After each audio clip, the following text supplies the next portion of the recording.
go on this computer to just be safe.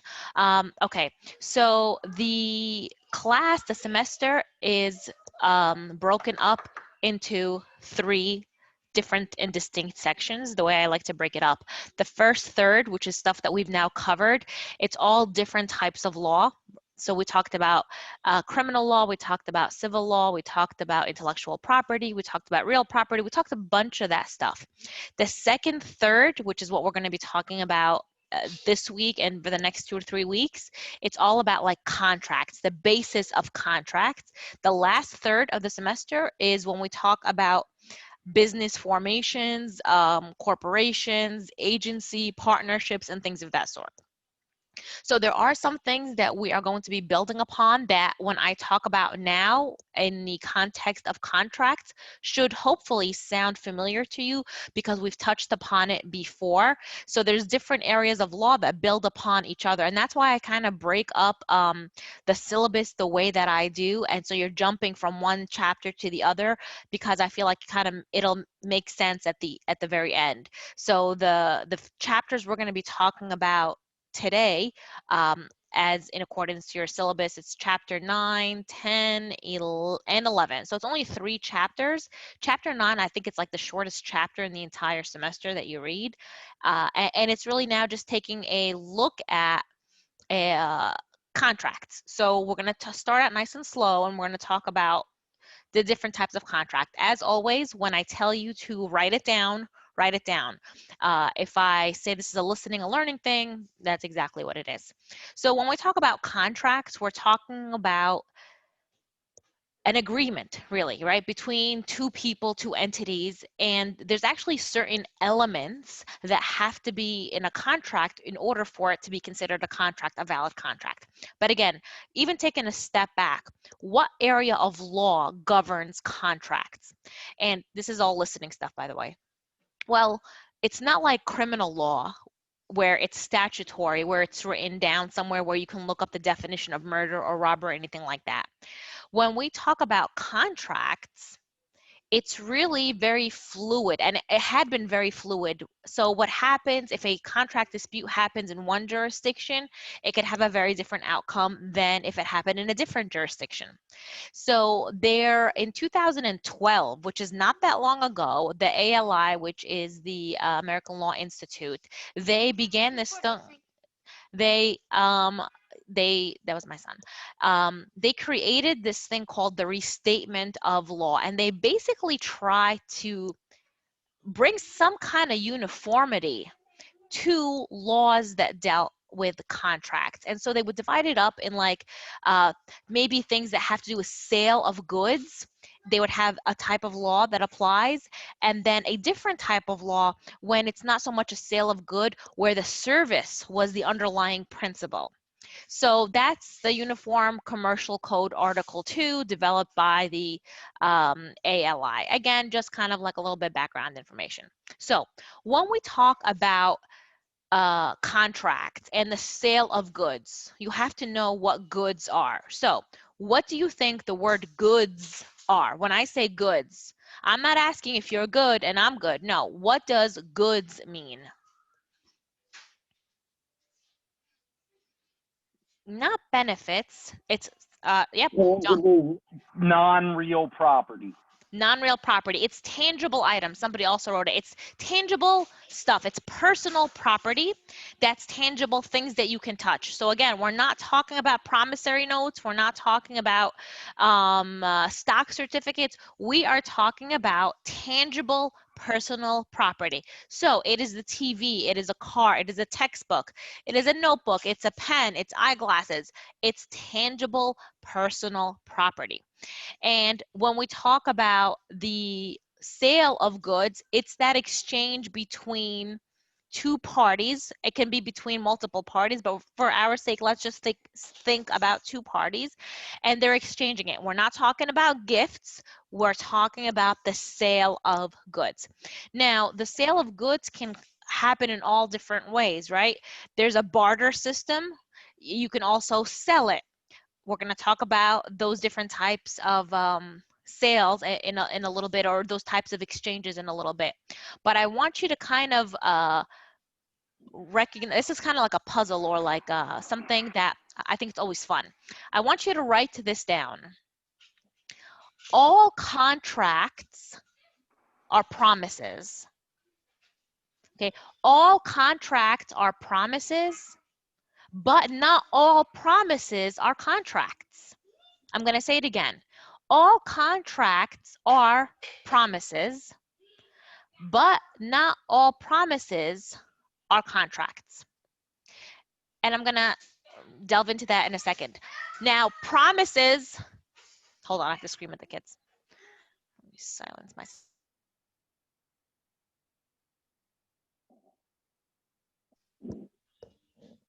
Okay, promises are non-contractual. There's no legal remedy for a promise. But for contracts, if there's a break in a contract, there's a legal remedy. So how do you distinguish between a promise and a contract? Well, a promise is like, if I was to say, I will love you forever and ever and ever. I promise to love you forever. There's no contract, right? It's a one-sided statement. All right, I'm doing the love and I promise to do this. And number one, there's no end in time. It's actually better to say, I will love you for the next 1 year. So it's a little bit definitive. There's a beginning and an end. But when you have no end and there's no beginning, there's no end, it's not tangible, then it's a promise. When you say, I'm going to try my best, okay, also a promise. It's not definitive. It's not, there's no end game, there's no end result, there's no definition to it. So it's not a contract. It would be considered a promise. So whenever we talk about contracts, it has to have certain elements to it. No, I have not called attendance because as I usually do the secret statement, and I'm going to do that sometime during the course of the lecture. So you have to pay attention the whole time. Okay, so when we talk about contracts, again, there's 4 elements. This is essential for you to know. So you need to know this for this class, right? For today's lectures and for the next few lectures. We talk about it in detail. So chapter 9 kind of gives you the overview, and then the next few chapters go into detail. Go into detail about each of those elements. So the 4 elements are, I'm actually going to write it. I'm going to put it in the chat. And I will say, because it'll be just easier that way. Copy.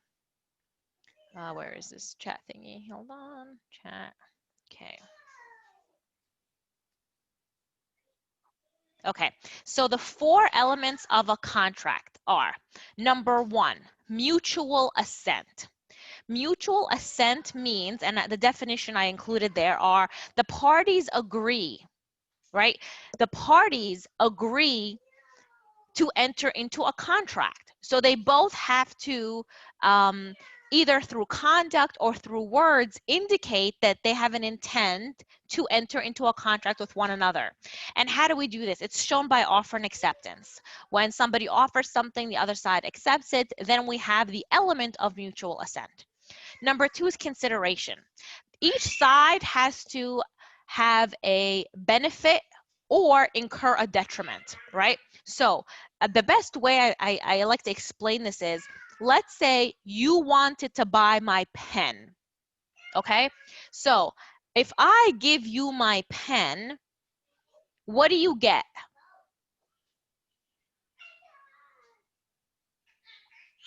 Anyone? The pen. A pen, right? The pen. You get a pen. And what do I get? Whatever I promise to give you for the pen. Right. So I get money, presumably, and you get a pen.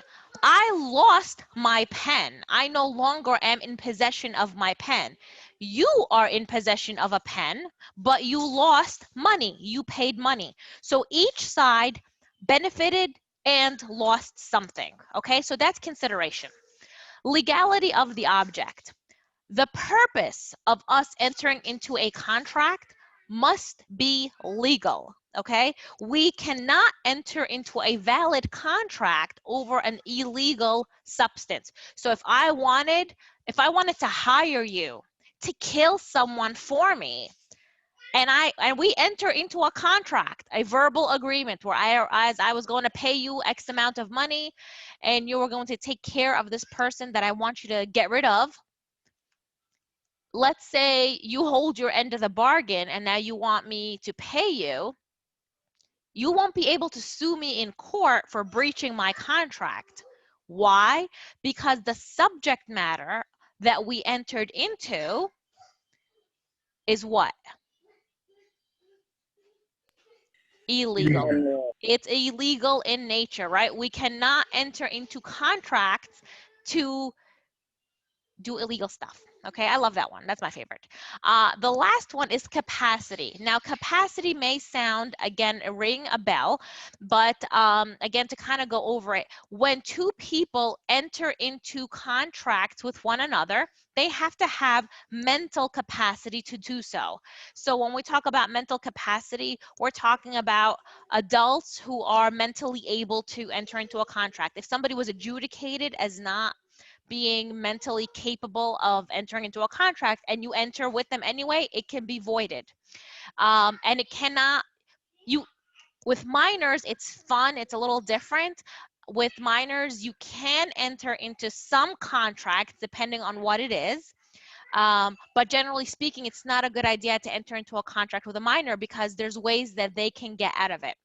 Now, intoxicated persons, I always put in there, because if you are out at an event and people are drinking and you enter into a deal with somebody because you're talking about something over drinks, and you enter into a deal because you guys both own these companies, but that person you entered into a contract with is actually intoxicated at that time, well, then they sign off because somehow you happen to have the paper with you, you drew it up or whatever, or you've been trying to get them to work with you for a long time and you got them to sign electronically that night.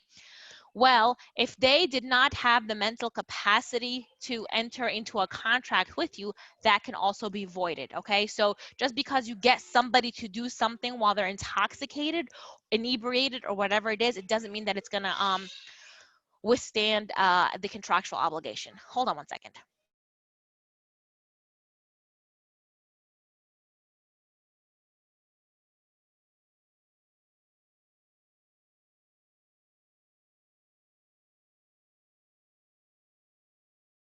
Having kids is like the worst. It's the worst. It's the worst. Okay, so that is the 4 requirements of a contract. So again, to have any contract whatsoever, you have to have 4 elements, right? Mutual assent, consideration, legality of the object, and capacity. So those are the 4 elements that we're going to go back to over and over and over again. I just want to make sure there's something also, something real quick I wanted to say. There's when we talk about also contracts, sometimes there are 2 different types of contracts. There's the contracts of business entities working together, and those are looked at with more scrutiny than the business to consumer contract. And the business to consumer contract is like the contract where you as a layperson enter into a contract with a company, or you know how like you check off a disclaimer for Google or whatever, so you can get onto their platforms or whatever. Those are contracts that you're signing with entities. And so you're a consumer, they're a business, they are presumed to know more than you and have an entire legal team, whereas you do not. So if there's something that you miss, you actually have an excuse saying, well, I didn't know any better. But that's just a side comment as an FYI. Okay, so when we, okay, again, so we talked about the 4 elements, and when we also talk about contracts, you've probably heard the term, well, we had an oral contract. By a show of hands, let me look at the screen now. By a show of hands, is an oral oh, actually, let me do a little poll here. Oh wait, I'd have to actually have done it before, never mind. Oh, no, forget it. Forget it. It's too much work. No. Are you guys still there? Did I lose my screen? Okay. By a show of hands, is an oral contract a valid contract? If you say yes, raise your, fictitious hands. 2. Okay, let me see here. 3. 3 out of 39. Okay, 4. 4, 5. Okay. How many people say that an oral contract is not valid? So how many people say an oral contract is not valid? Okay, yeah, a lot more it seems here. 1, 2, 3, 4. Okay, look at that. A lot more of you say that an oral contract is not valid. Does anybody have anything else to add? So I said yes, no. Anybody else want to chime in? Is there a third answer? I think if oral contract is valid, it's not always enforceable. It's always valid. It's valid. It's not always enforceable. And also Well, depends what you do with. that's a good statement. If it's recorded or like videotape. No, I mean, that's evidence to kind of prove your position, but there are some contracts. I'm going to say the correct answer is actually it depends.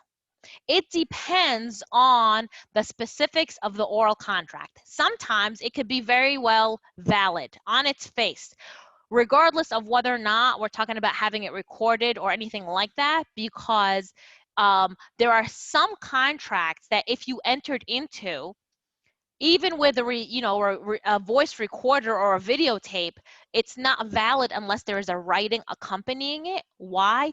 Because there are some contracts that must be by law in writing in order for them to be valid. But there are other contracts where if you entered into an oral agreement with somebody, they're valid, as long as you're able to prove your case by preponderance of the evidence. So if I say, let's say I wanted to, again, sell you my pen and I wanted to sell it to you for $5 and you agree to purchase it for $5. So it's under actually the statutory $500.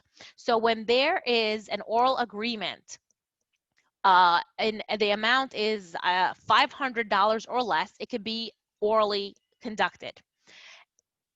There are, again, some contracts where you cannot have them. When you are buying and selling real property, just because you shake hands with somebody, maybe your word is good and you want to like uphold it, but it's not actually a valid contract because it's over the sale of real property. So when we talk about sale of real property, cannot be oral. That's not good enough. It must be in writing. If we're talking about an agreement, a contract where you're going to be performing something that's going to take over a year, or a lease, if you're going to live in somebody's house for over a year, that must be in writing in order for it to be valid. If you're buying and selling something in excess of $500, that must be in writing in order for it to be valid. So again, there are some types of contracts where they must be in writing in order to be valid. So I covered some of them. Again, we're going to go into today's more of a general overview, this chapter 9.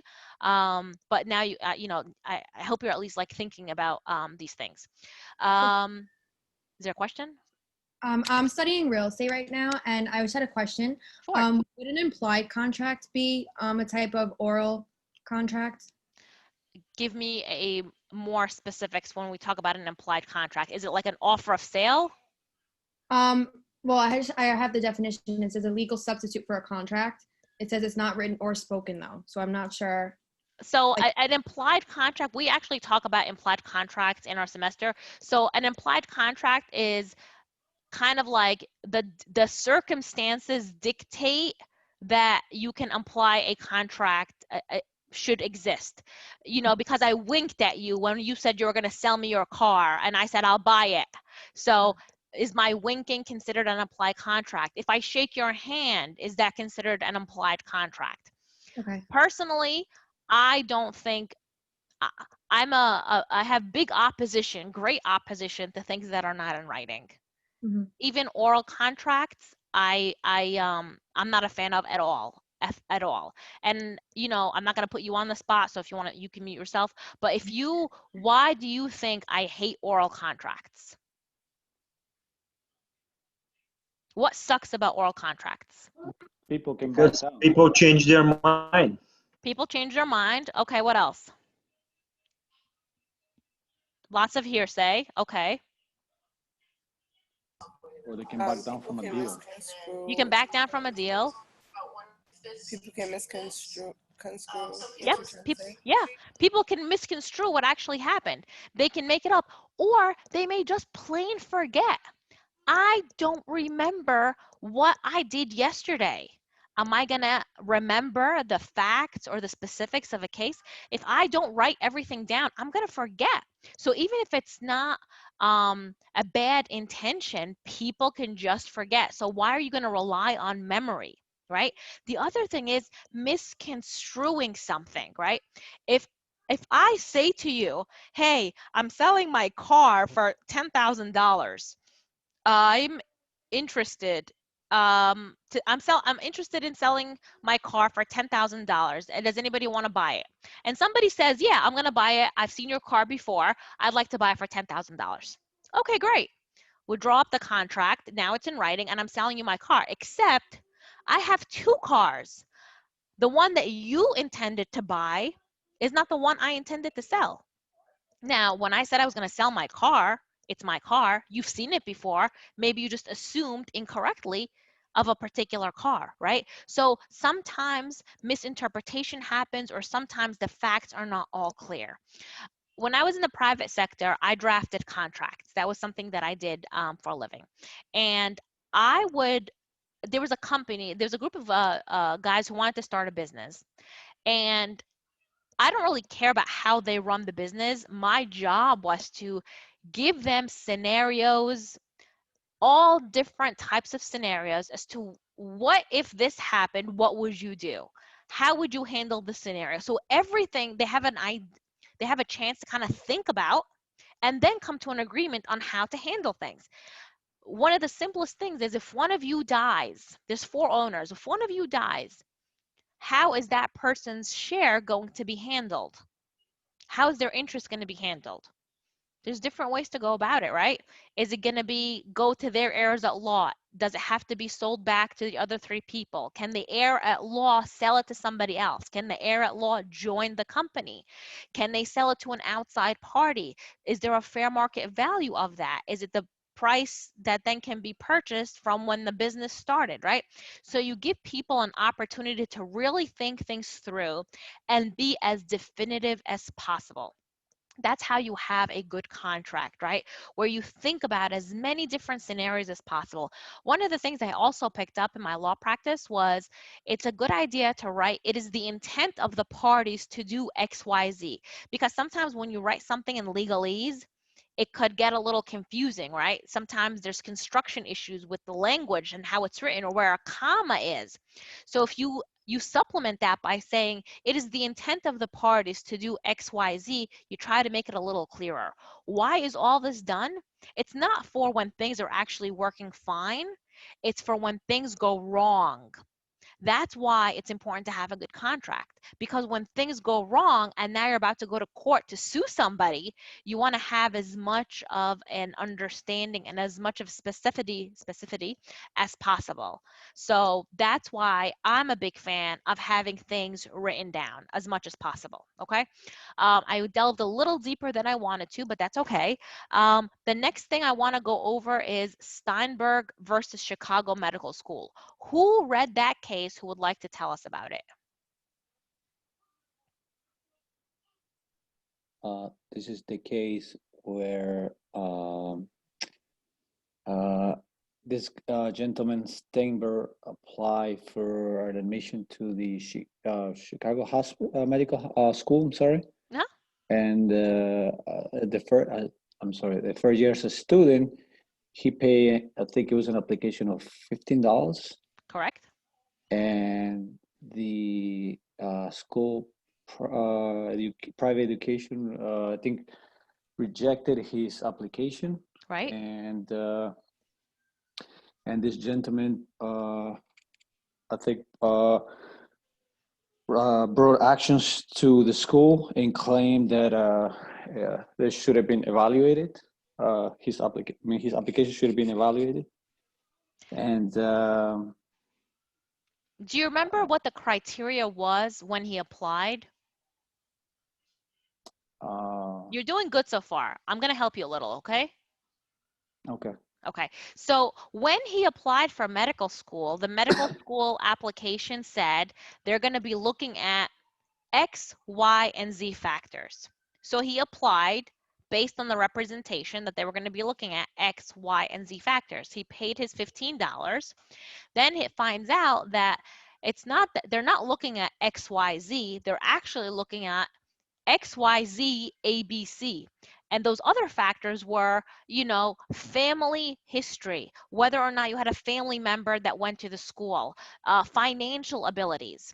So the argument he made was, listen, you put out basically a contract where you said that you're going to be looking at X, Y, and Z factors. You had it written down that you were going to be looking at these factors. I applied based on these factors, but then you ended up looking at different things. So how is that fair? Like, I wouldn't have applied had I known blah, blah, blah, blah, blah.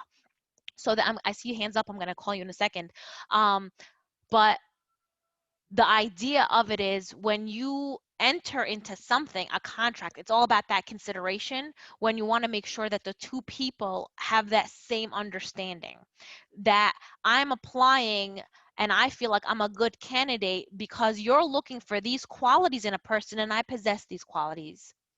But if you're actually not saying that and you're looking for these other qualities, but I'm now paying you my fee and I have no chance of getting in, well, then there's no reason I should have applied in the first place. So Udera, you had a hand up. If you want to ask your question now, if it's still valid. If you don't have it, that's fine too. No? Okay. Dan W., do you have a question? No, you lowered your hand. Okay. Mistake. Okay. All right. So that's that case. Again, like I did with the first exam, if I asked you what what did you get out of this case? Well, this case, I think it's all about consideration, right? If we're talking about which element, out of the four basic elements, which one is the most prevalent here? I would say this is consideration, right? Was there consideration? Was there a meeting of the minds between these two people? But if I ask about this one, I haven't made your second exam yet. Okay, the next thing, this is also, I say things are fun, but I don't actually know if you find it as entertaining as I do, but I'm gonna go with it anyway.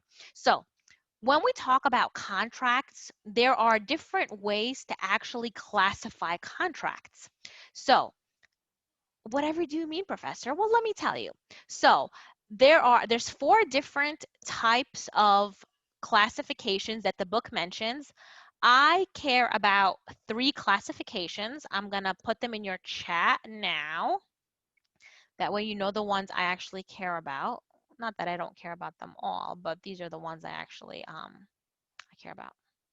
Okay, and so when we talk about express or implied contracts, which we just touched upon a little while ago, express or implied contracts. So an express contract is both parties express clear as day their intent to enter into a contract. Okay, they're putting it in words, they're putting it in writing. So you can't question and be like, oh, well, did we enter into a contract? Did we have an agreement? I'm not so sure, right? It is clear as day, the express contract, because we said, I'm going to sell you this, you're going to buy this. I wrote it down. You're going to sell it, I'm going to buy it. We have it written down. We spoke about it. It's there. It's clear as day. An implied contract could be where conduct is enough to imply that there's a contract there. So, I gave you that handshake. I gave you that wink. Is it real? Is there even a real example that I could give you about an implied contract that does not use words where we're entering into a contract? I really want to sell that piece of not property. I really want to sell my car. I wish I could, not I wish, because that wouldn't make it into a valid contract. I want to sell my car for $10,000. And then you respond, you got it. And then you give me a handshake. It's implied by the situation that you are entering into a contract with me to buy this car for X amount of dollars. Did you formally say, I am buying your car? Did I formally say I'm selling you my car for X amount? No, but it's implied based on the conduct of the parties, okay? The second one, bilateral and unilateral, okay? So two different designations of contract classification, bilateral or unilateral. And what do we talk about bilateral or unilateral? Well, you know what bi means. You know what una means. Bi implies two, una implies one. So when we talk about a bilateral contract, we're saying that each side of a contract is a promisor and a promisee, meaning in plain English, each person is making a promise and receiving a promise in exchange. So if you promise to mow the lawn, I promise to pay you $10. It's two promises, right? Both sides are promising to do something. I promise to pay you $10 if you promise to mow my lawn. It's two different promises, not just, the contract is based on the promises, not even the underlying action, because both sides are promising to do X, Y, and Z. So however, if I say, if you mow my lawn, I will pay you $10. How is that different? How is, if you mow my lawn, I will pay you $10? How is that different than the promise example? Compensation? It still has the $10. Wait, can you say that again? Sorry. Sure. The first example is, if you promise to mow my lawn, I promise to pay you $10. Second example, if you mow my lawn, I will pay you $10. Affirmative, that you will get your $10 if you do said action, compared to the other one is like, if you do it, I promise to do it. They're not actually saying that they will actually do it. I think you got it. I think you got it. It's one way. It's one way, not two ways. Yeah. So if you mow my lawn, I'll pay you the $10. If you don't mow it, you're not going to get paid, right? So the second, the unilateral, is contingent upon the act itself. Whereas with a bilateral contract, each side is promising to do something. So both sides have a promise. It's not contingent upon the act itself. It's the promises are stepping up. It's the intent to enter into the contract rather than the based on a whim whether or not you decide to mow the lawn, right? Because it's like no hard feelings. If you mow it, if you come by on Saturday and mow my lawn, I'll give you $10. If you don't, that's okay too. If you paint my room, I'm gonna pay you $100. If you don't paint it, it's okay. But if you promise to come and do it, I'm gonna expect you to come and do it, and I'm gonna pay you once you do it. Do you see the distinction? I would tell you to nod your heads, but I don't see any of you. So if anybody has a question, this is the time to ask. I think we get it. Okay, great. I try to simplify things as much as possible, but you never know. Okay, so now the next section, next classification is between valid, void, voidable, and unenforceable. Now, and this one, I generally test a lot on the bilateral, unilateral, and the valid, void, voidable, and unenforceable contract. So pay attention. So the different classifications. When we talk about a valid contract, that is a contract that has all four elements that we spoke about earlier. Okay, it's got all those four things. We're good to go. It's a valid contract. There's no question.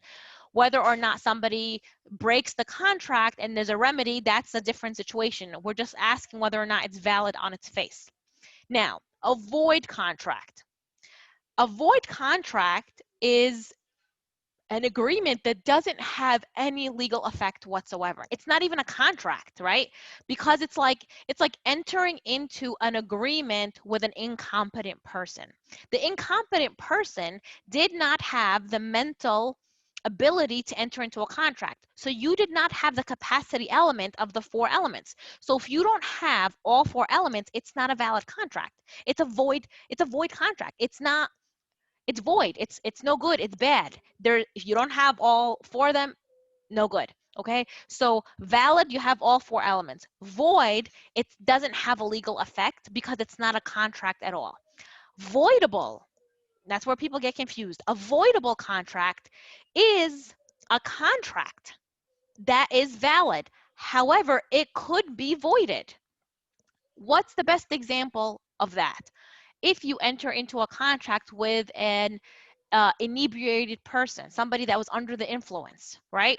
So the person who, signed that contract that night at the party without actually realizing everything that was going on, they were a little tipsy, they didn't know what was going on. Well, they actually get a chance, a window of opportunity to void that contract, as long as it's done within a reasonable period of time.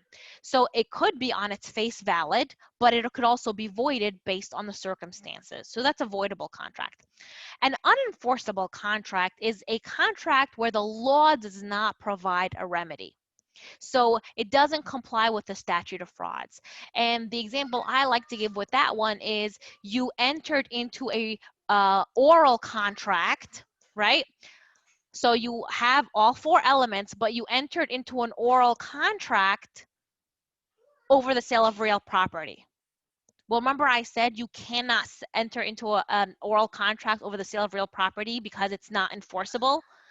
So you did it, but you didn't have a writing to back you up, so you can't actually enforce that in the court of law.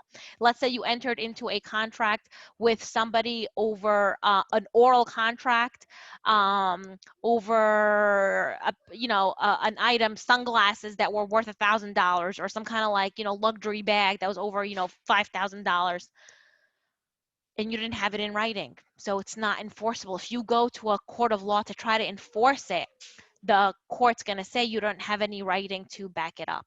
Okay, so it's not good. If I was to say, hold on.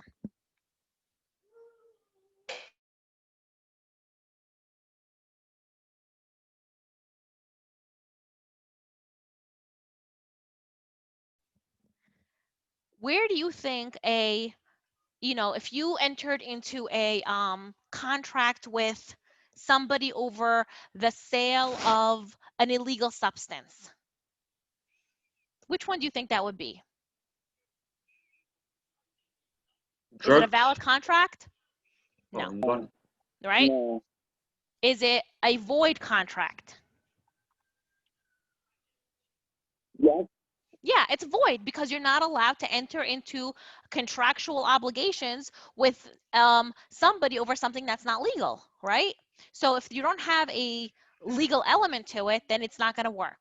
Okay, so that would be like if you entered into a contract to you had an oral agreement to buy a bag of cocaine or something, right? You can't do that. Stop that. So that's not good. That would be a void contract. Okay, let me just see here. Okay, all right, so that takes care of that. Okay, the next topic I want to go over is promissory estoppel. Okay, promissory estoppel also, I think it's a really fun, cool thing about the law, and why I think it's wonderful is, and it's so important to always have a good attorney, because they would know like the different legal theories that you can apply to actually win a case. So the theory of promissory estoppel, it's a doctrine. It's a legal idea that says, hey, even though you had an agreement that on its face is not enforceable, we can still enforce it based on the idea of there being justifiable reliance on that promise. Okay, again, so it's actually enforcing a non-contractual promise because there was justifiable reliance on it. Stop it. The best case to actually explain this is Skebba versus Cash. Does anybody want to tell me about Skebba versus Cash? Yeah, I can talk about it, or you can go ahead though. We can share it, half and half. You want to talk about the first part or the? Okay. Go get my phone. Go get the phone. Okay. Who So wants to tell? Somebody tell me. Mr. Cash called the company with his brother, and they hired Mr. or Miss Skebba. They don't specify that. So they hired him, and he started like a salesperson. Over the years, he got few promotions. He got promoted a few times, and finally he ended as a vice president of sales. And in 1993, I think they got some big financial problem, the company. So Mr. Skebba was approached from another company, and they offered him a job, and he was ready to leave. So the owner of his current job asked him what it's going to take to keep him as an employee, and he said that $250,000 for his retirement and stuff, so some secure, funds that will make him stay. And so basically the owner promised him this money, and there were 3 or 4 conditions, basically, if they sell the business or they run out of business, and the third one I don't remember. That's okay. And after a few years, so the ownership sold the business, and it was a verbal agreement, so they didn't put anything on paper, so they sold the business. And Mr. Skebba was asking for his money repeatedly, but the owner denied his calls, and they ended up in court. And basically, what the owner did, he got with his lawyers, and they made a contract. So once they sold the business or run out of business, they're gonna keep paying him salary for 2 years, in case he didn't get hired from any of the competitors in this business, whatever industry they were covering. I don't remember what kind of industry they worked in. Okay. And so that's what he signed, and he brought the case to court. And in the end, he wasn't able to prove the damages that made from the company's sale, right? They sold it for $5 million. But he couldn't prove his damages, and I think he lost that case, right? Well, let me see if anybody else has anything to add or modify about what was said. Anyone? He lost the case initially. It was found that he didn't have a contract, and that the court couldn't.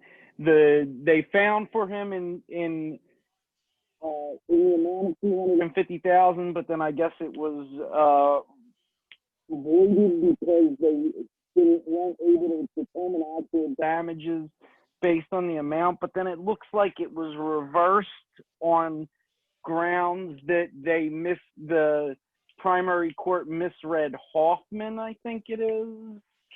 There was a promise of $250, and he relied upon it. And, okay. Even if I want us to, again, don't worry about the amounts that were recovered or whatnot. What is the essence of this case here? I think you had touched upon it, Martin, first, where he didn't have an agreement, right? This guy was supposed to leave. He was going to leave his business. He was going to go work for a competitor. They were like, what's it going to take to keep you here? Oh, well, we want you to do X, Y, and Z for me. All right, we're going to do it. But they didn't have a contract to that agreement as to the stuff that he was going to get for him to stay. So then the company sold, and they basically try to screw him. And he's like, listen, I only stayed here because of the agreement that we had. But it wasn't in writing. It wasn't in writing. But the theory of promissory estoppel comes into play here because the guy, there was justifiable reliance on a promise that was made, and it would not be fair. It would not be equitable. It would not be justice carried out if you did not enforce this non-contractual agreement. Does that make sense? like the fair thing for justice to be actually carried out is to gift this guy what he had, you know, what he thought he was going to get, even though it wasn't in writing. So it's like everything I told you about it being in writing, it being in writing, it being in writing. The theory of promissory estoppel actually kind of changes that, because it says, listen, this person justifiably relied on this promise, and even though it wasn't in writing, it should still be enforced. Make sense? That's what I want you to get out of that case. That's promissory estoppel. But he didn't get that $250,000, right? Because I couldn't find how actually ended up the whole. You know what, the case ended up being like reversed, remanded, and again, I don't know what your textbook gives you. Sometimes they give you like snippets and not like the full outcome of things, but I think he had gotten the 250,000 at some point, and that's what I want you to get out of it. I'm not always concerned with the outcome. It's the application of the law to the facts. It could go one way in one jurisdiction and go a different way in a different jurisdiction. That's why I stress to you the underlying legal principle. That way you can apply it and know that that is supposed to be the outcome. Whether or not it's enforced is something else. Law is not black or white, very much gray, like 99% gray, but I want you to associate the theory of promissory estoppel with this case. Okay? All right, good. So that actually, we just finished chapter 9. We only have 2 more chapters left. I'm going to take this opportunity to give you the secret phrase for today. Don't forget, as soon as you have 10 phrases, you can email me. That guarantees you a grade of 100 as 10% of your grade. And the secret phrase for today is, the laundry did not dry properly. The laundry did not dry properly. Again, the laundry did not dry properly. And that's real, so I have to put it in the dryer again. Okay? I'm going to go on to now chapter 10.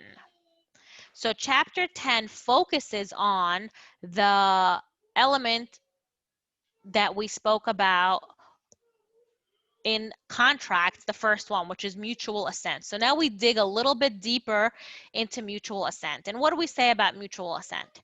We said that it's an agreement between the parties. It is the core of the contract. It is what 2 entities are agreeing to fundamentally. Okay, so it's me saying, I will sell you my cup, and you agreeing to buy this cup. What's our agreement about? This particular cup. It's not about any other cup. It's not about this yogurt thing. No, it's about purchasing of this cup and the sale of this cup. And when we are now going to enforce it, if all the other elements are there, the question can be, was this cup sold or not? Okay, was there a reason why it wasn't sold? Was it sold damaged? Okay, and then those are the different things that kind of come into play with the idea of mutual assent. When we talk about mutual assent, again, we're talking about a promise exchanged for a completed act. And when we talk about that, it's, did both sides agree? Was there that manifestation? Did they both agree to do X, Y, and Z? Was it contingent upon any factor occurring? I will only buy this cup if it rains today. Okay, was there any underlying thing, or was it just, you know, a clear cut, I'm going to buy this cup for $10? And when we talk about these, the idea of mutual assent, it's basically the law applies an objective standard, and it really just concerned about, you know, what was written and what was agreed to. That's enough. That's enough. That's good, right? Not about what something was actually worth. So if I decide to sell my Bic pen, right, BIC, if I decide to sell this pen for $1,000, and somebody out there in the world of eBay decided that they really want to buy this pen for $1,000, the court is not going to judge how or why that person decided to purchase my pen for $1,000, even though it's worth $1, right? Because what is worth whatever something is worth to me or to somebody else, that's between the two people agreeing. It's not about the value of the item. It's about the, hold on, it's about the value to oneself. Excuse me for 1 minute. I sincerely apologize.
Okay, we're back. So the value does not matter. It's about whatever two entities decided to purchase. There are 3 essential elements of an offer. So whenever we talk about an offer, like there's an offer and an acceptance, we ask the elements of the offer. So the offer has 3 elements. I'm going to put them also in the chat. Then I'm going to go over them. Copy.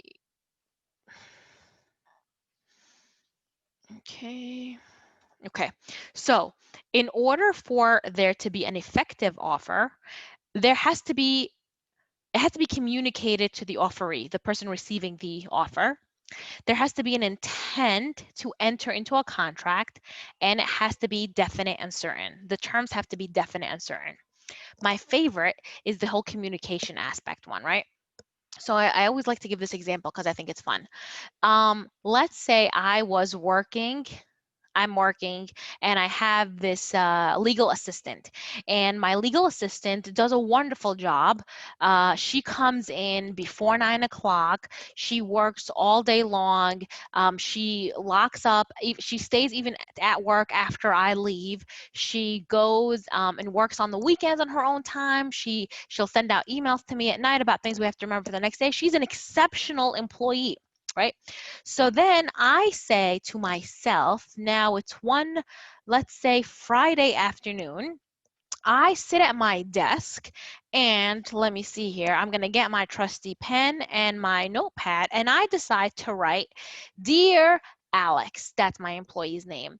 I'm going to raise your salary by $25,000 as a sign-on, not a sign-on bonus, as an extra bonus for your hard work.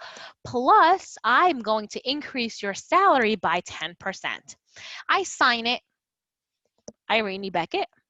I leave it on my desk, right? I leave it on my desk where it is. I leave, I go home. Alex comes into my room. She sees the letter on my desk. There's always papers on my desk. She's never responsible for actually reading any of them, but she sees her name. She catches her name there, and she sees the letter. She's like, "Oh my God, that's so great. I'm going to get a $25,000 bonus. I'm going to get a 10% increase. This is a wonderful weekend. I'm going to have a great time." So tomorrow, Saturday, she actually goes out and she puts a deposit on a brand new car.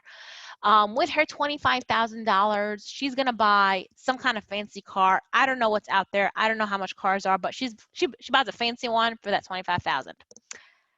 Now, Monday morning, she comes in always early. She's all happy and chipper, happy to be there. And I come in and I am miserable because I just lost a client, a very big client of the firm. And I'm sitting at my desk. It's now like 10 a.m. and I'm working.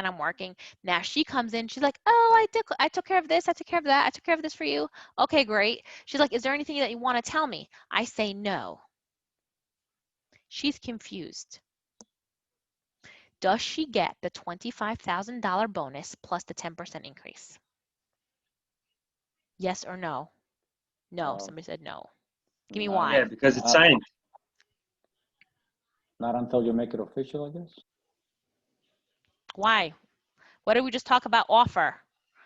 It's not communicated to her. I wrote it, but I never gave it to her. So you could think of it as a draft, right?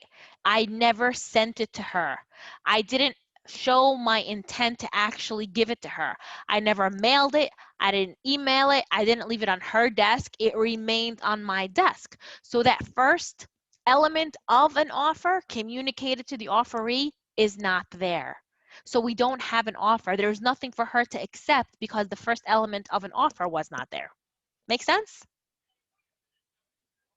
Okay, I'm going to just assume there's sense. Again, second one is, somebody say something? Good, yes? Makes sense. Okay, great. Thank you. Thank you for the feedback. So second one is pretty simple, I think, so I'm not going to, spend as much time on it. It's the intent to enter into a contract. Again, if both sides have that manifestation of entering into a contract, I want to buy this from you, you want to sell it, great. That's the intent. It's there. And the last one is that sufficiently definite and certain. That's the one I spoke about. I mentioned it earlier, where when you say, it's better to say I'm going to love you for the next year than to say I'm going to love you forever. It's better to say that I will purchase, I will have a recurring purchase order from you over the next 6 months than to say I'm going to buy, I love this stuff, I'm going to buy it from you forever, right? It has to be definite and certain. There's got to be limits on it.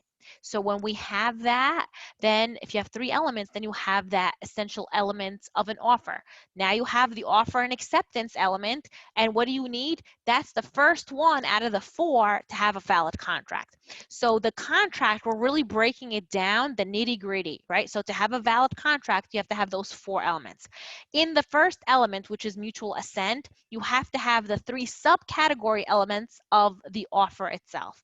So that's how you kind of break things down, and that's how the law analyzes whether or not a contract is actually valid. You look at the nitty-gritty details of it first, and then you kind of expand outward.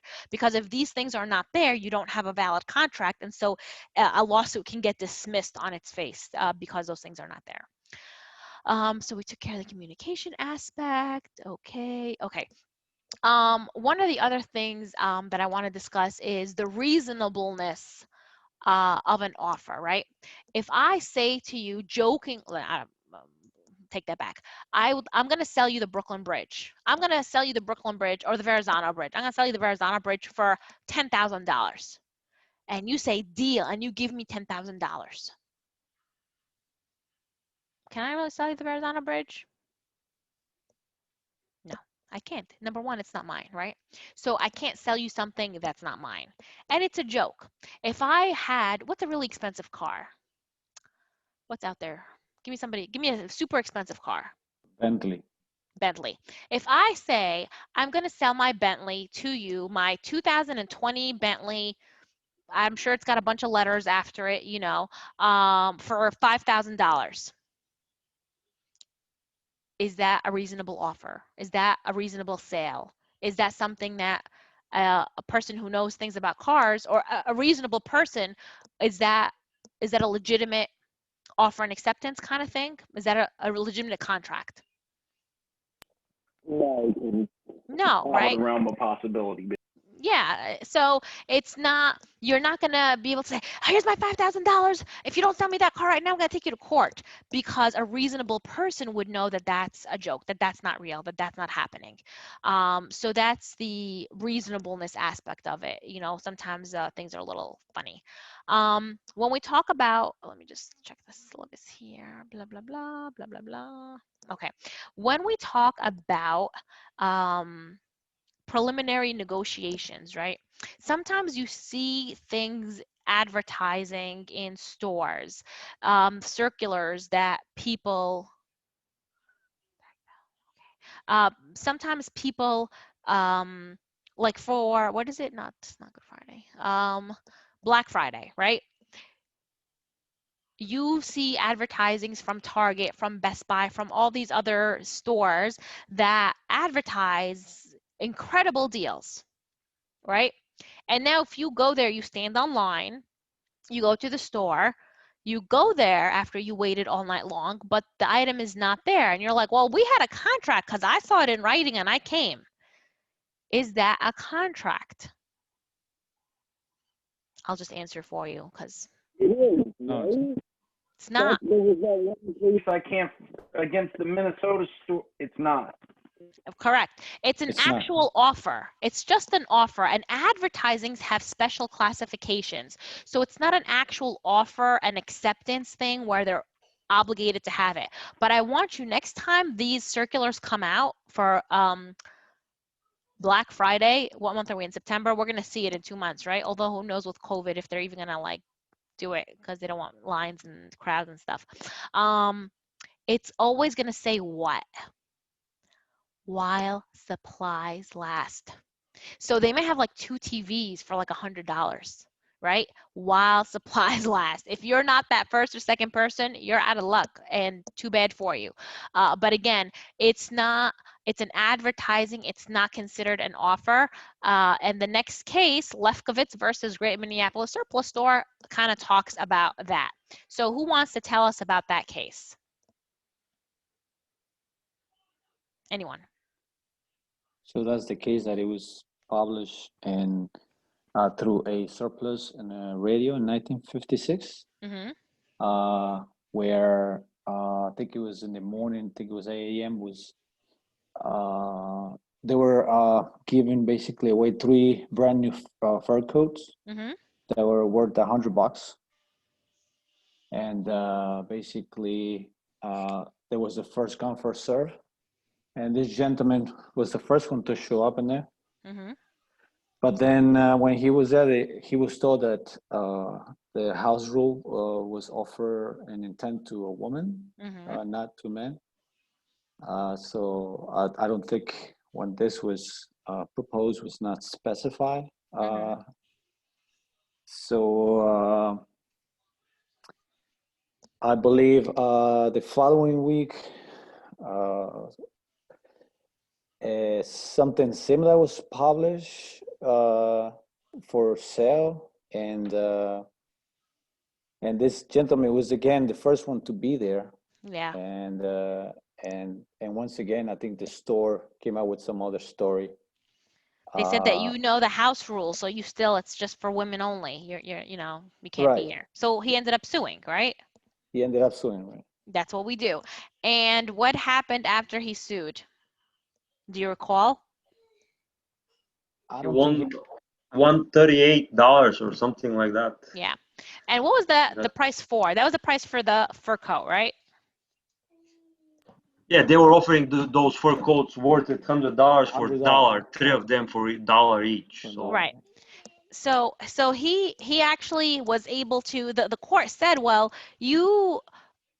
there's no way he's gonna know the house rule, so he should have gotten those fur coats. But the second time around, when he was aware of the house rule, then he couldn't actually get that. But again, this case really just highlights the concept of advertising and how they're not specifically offers. The advertising was clear, definitive. There's nothing left for negotiation. So it's an older case, but just kind of about the issue of advertising. Okay, my kid's gonna try to eat the screen. Okay, so that's that. This next thing is all about. I want you to listen and not so much write anything. It's about open terms. So with all the definitiveness that I told you is necessary to have, which I'm a big proponent of in real life, sometimes there are certain industries when they deal with one another, they have this thing called open terms. And open terms means that not everything is going to be specified. Why? Because the market value cannot be determined at the time you're entering into the contract. So if I am Red Lobster, okay, the restaurant that sells seafood, and I get into a contract with a local fisherman and I say, I want to buy your lobsters for the next year. Well, it's going to be hard for us to define how much I'm going to pay per lobster because it's seasonal. If they have a lot of lobsters, then maybe the market value will be low. And if there's not too much lobsters, then the market value will be high. So I would be expected to pay more. So sometimes, depending on the terms, depending on the type of agreement you're entering into, there could be open terms, which are facts that are not specified because of the nature of the agreement. Okay. The next concept is output and requirement contracts. And I'm gonna just give you the definitions. Again, this is all in your textbook. I hope that you guys read. I'm glad that you know, some of you respond to things, which is good. Let me just put this in the chat. This is the definition of output and requirement contract. So an output contract is an agreement of a buyer to purchase a seller's entire output for a stated period of time. Different than a requirement where the seller, okay, the seller says, I'm going to supply you with requirements for a certain period of time. So it's a little bit different. It's just the difference between a buyer buying a seller's entire output versus a seller saying, I'm going to supply you with everything I have. Whenever we talk about these two terms, you also want to keep in mind how these agreements are actually made, right? So if I am a purchaser and I go, let's say I have a toy company and I like to, I want to buy, not Legos, like I want to buy sailboats because I like model sailboats and they sell very well in my store. I go to a manufacturer that produces them and I see how they operate, and I see that they're operating from Monday to Friday, 9 to 5, and they're able to basically produce, 500 boats a week. And I say to the manufacturer, I would like to buy your output for the next month. How many sailboats am I expecting to actually purchase? Around how much?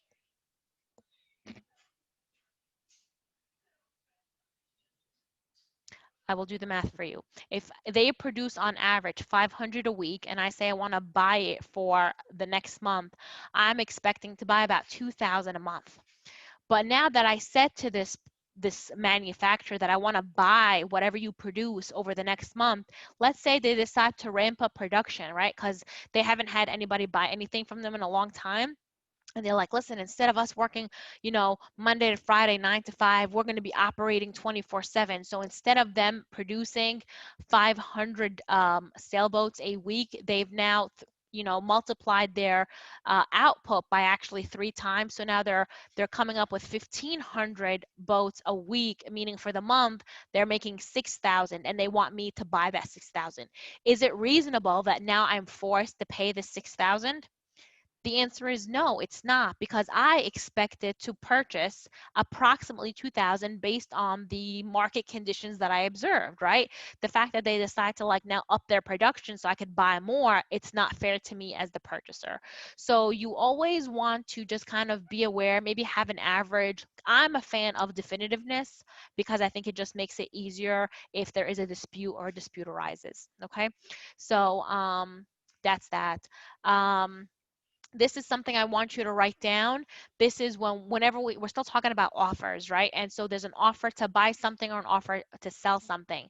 So even if you put an offer out there, there are ways that offer can be terminated, okay? How can it be terminated? It can be terminated, the offer itself, it extinguishes if it's accepted, okay? So if it's accepted, now the offer is terminated, it's gone, it's done, because now there's an agreement. Now the mutual assent element is there. Or a lapse of time.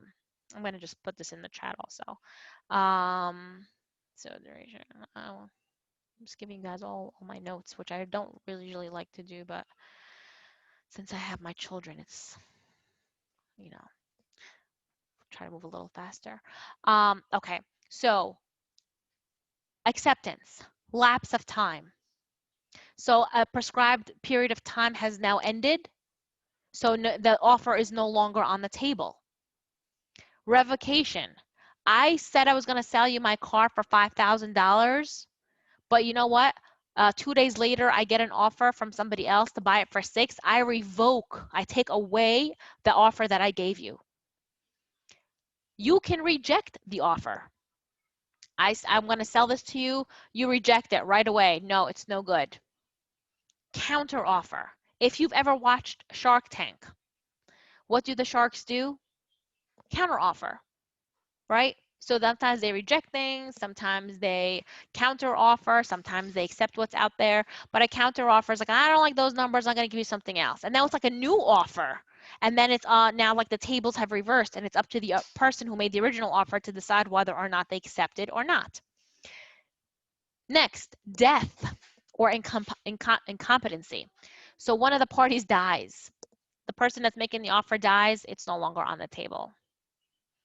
Next is destruction of the subject matter. Whatever it is that we're agreeing to buy or sell, it's destroyed. We can no longer carry out our negotiations because it's destroyed. And lastly, subsequent illegality of the type of contract purpose. So let's say we are dealing over yogurts, applesauce yogurts, and tomorrow a law comes out that says these little puppies are now illegal, so we cannot continue the offers because now we cannot buy and sell applesauce in these containers.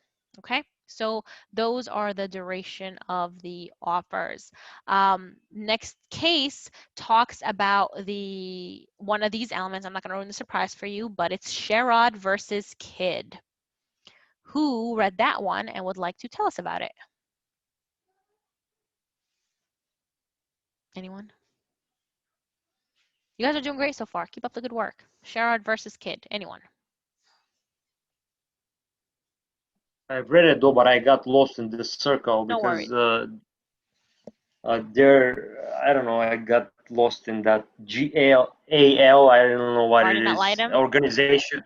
Yeah, I wasn't sure what is the organization, or I mean some daycare or whatever. That's okay. So I'll tell you guys about this one because your classmates have done such a great job so far. I'll tell you what this one's about. So essentially the bottom line of this case is two people are suing each other. An offer was made to settle the case in its entirety for $32,000. So I make an offer, right? Let's settle this thing for $32,000. The other side does not give me an answer at all. So we go to arbitration, and in the arbitration, which is kind of like mediation, but arbitration is a form of settling cases, sometimes part of the court, sometimes outside the court, but they went to this arbitrator, and it's a third party that says, then you know what, this case is actually worth $25,000.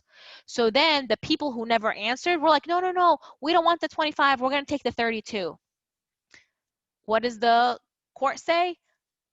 The court says, well, actually, the first court says, well, they never actually revoked the $32,000 offer, so it's actually still on the table.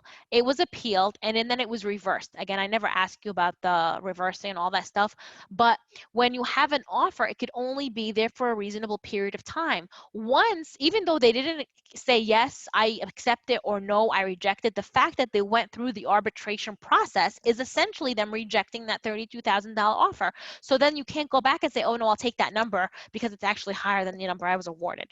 So Sherrod versus Kidd is about the reasonable period of time being effective. Okay. Let me just look through my notes here. La-di-da-di-da. Good. La-di-da-di-da. Okay. Revocable, rejection. Is there anything of the stuff that the elements of the offer, like the rejection of it, that you guys have, that you didn't understand, that you want me to go over? Or is everything pretty clear before I go on to chapter 11? Since I hear no voices, I'm going to go on to chapter 11. Okay. Everything's pretty clear so far. Okay, great. Thank you. Yep. Excellent. No okay, so chapter 11, now we talk about, we have a valid contract. Let's assume we have a valid contract, but now we talk about conduct that could invalidate assent. Okay, so let's say that two people entered into a contract, but they're trying to get out of it for some reason. And they're going to say, okay, how do you get out of a contract? There's a couple of ways you can actually get out of it. And one of them is duress. Does that, okay, hold on. One of them is duress.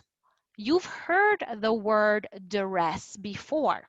You heard it when we spoke about not contracts, we're talking about contracts now. We talked about wills, right?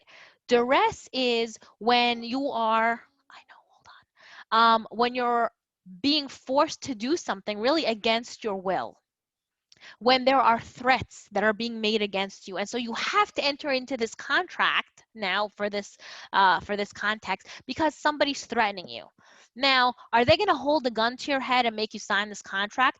Maybe, but perhaps there's other social pressures that exist. If you don't sign this contract, we're going to fire you. We're going to fire, somebody that you care about. We're going to take away this business. If you don't sell us your real property right now for this value, we're going to do X, Y, and Z to you. So you sign a contract, but it's not like you actually wanted to enter into this contract. So the duress aspect is enough to make that contract void. It no longer, it's no good anymore. So undue influence is the same thing, right? Undue influence is when somebody's in a dominant position and they're trying to force you to do something. The essential underlying principle of a contract is two people, two entities wanting to get into business with one another because they're both going to somehow benefit. So if you're forcing somebody to get into a contract with you, recognize that they can undo it if they decide to go to court and fight it, right? So those are things that ways that a contract can be invalidated. So this case, next case, I love. I always ask about it but I have people actually write about it, and since I'm not doing that anymore, I don't know how I'm going to test about it. But Neugbauer versus Neugbauer, it's a wonderful case. Who can tell me about Neugbauer versus Neugbauer? I've read it, but if there's anybody else, I can give them that chance because I'm talking too much tonight. So No, it's not a good idea. You're saving your classmates. So anybody want to tell me about Neugbauer? I mean, I can too, but I feel like I take up all the time. The two of well. you guys are like my star pupils tonight. Anybody Let's else? flip the coin. Let's flip the coin. Besides Martin and Dan, anybody else? Neugbauer versus Neugbauer. All right. Dan, why don't you tell us about this one? I think Martin did the last one. So I guess it was a family, and one of the members of the family formed a company in 1984 whose purpose was to farm the land of the family members. And at the time, they made a deal that if at some point in the future they decided to purchase the property, these people that were the part of the family that farmed the business, they would be able to do so at the then market value of $100,000. I'm sorry, I got traffic out front of my house right now. But, No. So for $100,000, that business dissolved and never fulfilled its obligations as a business or an entity. Mm-hmm. And but one of the parties to that contract stayed on, tilled the land, and I guess assumed they had an oral agreement still. But so then he went to talk to a lawyer about acquiring the property 20 some years later when it's worth $700,000. The lawyer had the old woman who was hard of hearing, and who was the old woman? What was the old woman's relationship to Lincoln? Lincoln is the guy that we, the main mother and son. Mother and it son. was mother and son. Yeah, right. Okay. Yeah. She got a lawyer. He had her sign a contract with a lawyer, but the lawyer didn't inform her that he was representing him, not her. they kind of misled her as to the purchase price. It was that initial $100,000. Right. And they told her not to tell the other children because they might be upset. Essentially, in the court ruled that she was kind of coerced or fooled into entering into this contract and found it void. That's right. Exactly. Very good. So, I mean, you know, Lincoln, he basically screwed his mom, right? He took mom to a lawyer. Mom was 84 years old at the time he took her. The woman had an 8th grade education. He was like, Ma, you know, we had agreed upon you selling me this property for 117,000. Meanwhile, it's worth 700,000. And the icing on the cake is he tells her, don't tell my brothers and sisters. So once he told her that, she kind of got a little like, you know, hey, what's going on here? But she told her other kids, and then they told her, Ma, the price is worth, you know, $700,000. So she gets all upset, and she calls Lincoln, and she's like, Lincoln, how could you do this to me? I want you to tear up those papers right now. And he didn't. So she had to take him to court, mom against son. And the court found that she was, you know, duped, that there was undue influence, that she was not a match for the son and lawyer combination. So the contract, even though it was quote unquote valid on its face, it was voided. Why? Because there was the whole thing of undue influence. So it invalidated the assent. Very good. Okay, This happens all over the world, though. So these are very colorful cases in general. That's why I love cases, because I think they just actually like bring the law to life. So when we talk about fraud, also fraud in the execution, if you give somebody, you tell them, hey, let's agree to do X, Y, and Z. Meanwhile, you give them a paper to sign that has A, B, C. That's fraud in the execution. That's not what the intent was. That's not what the agreement was. That's just outright fraud. Sometimes if you make a false representation to somebody, that could also invalidate a contract, because again, people are entering into a contract, an agreement based on certain thresholds, based on certain principles, based on certain understanding. So if you make a false representation and somebody enters into a contract based on the representation that you're making, it can be invalidated. If you make an affirmative statement that, let's say you're selling a piece of property and it's termite free, meanwhile it's infested, now you've made the affirmative statement saying X, Y, and Z. It's better to just stay quiet and not say anything than to make an affirmative statement saying something that's not true. If I want to like sell these cups and I say they don't break, they never break, they're indestructible, meanwhile you drop them, they break, I just made a false statement and a false representation. So that's not good either. A material fact. What is a material fact? A material fact is something major, okay? So if somebody is making a material representation, it is a major aspect of the contractual agreement. A material representation, if false, can invalidate a contract, okay? So if I tell somebody, oh, you know, I bought this stock last year and I made $100,000 on it, and then this person's like, all right, I'm going to buy it too, aside from having to do your due diligence, you know, you're making a false representation, you're misclassifying a fact, you're giving materially wrong information out there to try to influence somebody. That's going to be enough to invalidate the assent, okay? Let me see what else I want to kind of tell you about. The last one is assumption of risk. Assumption of risk should be something that rings a bell to you. We talked about assumption of risk before, but when we talk about contracts with respect to assumption of risk, it's like if you buy something at a garage sale, it could work, and it could, you know, let's say you buy a clock at a garage sale. If it doesn't work, you're screwed, but you bought it at your own risk. If it works, great. If it's an antique, great. If it's worth $1 million, great. But if it doesn't work, that's on you, right? So when you buy certain things or you enter into certain contracts, some of them, there is an assumption of risk depending on how you're buying them. If you're buying something without a warranty on it, if it breaks, you know, that's on you. You're not going to have that warranty extra to kind of cover it. Okay, that covers all the material I wanted to kind of go over with chapter 11. Does anybody have any questions on any of the material covered so far? Are you learning anything? We are. Absolutely. Okay, excellent. Yes. Great, great, good. You guys are alive? Yeah, that's good. Okay, so I'm glad to hear that you are responding, that you are learning things. That makes me happy. I'm very happy when you learn. If you have any questions, as always, you can email me. And let's see here. See, for the next actually couple of weeks, the material is not as dense because it's going over just into detail of the stuff that we kind of already talked about.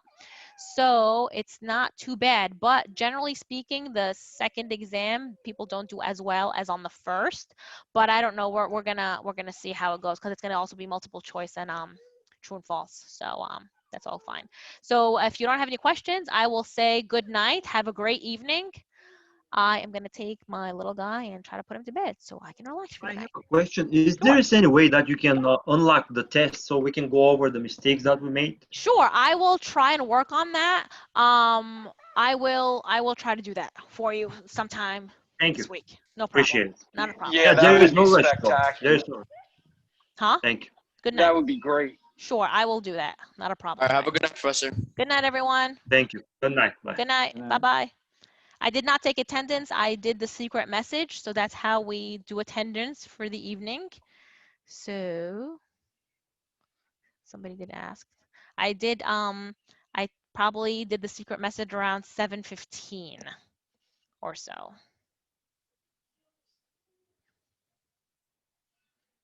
Good night, good night, good night, good night, good night. Bye-bye. Okay, got it. Okay, that's it then.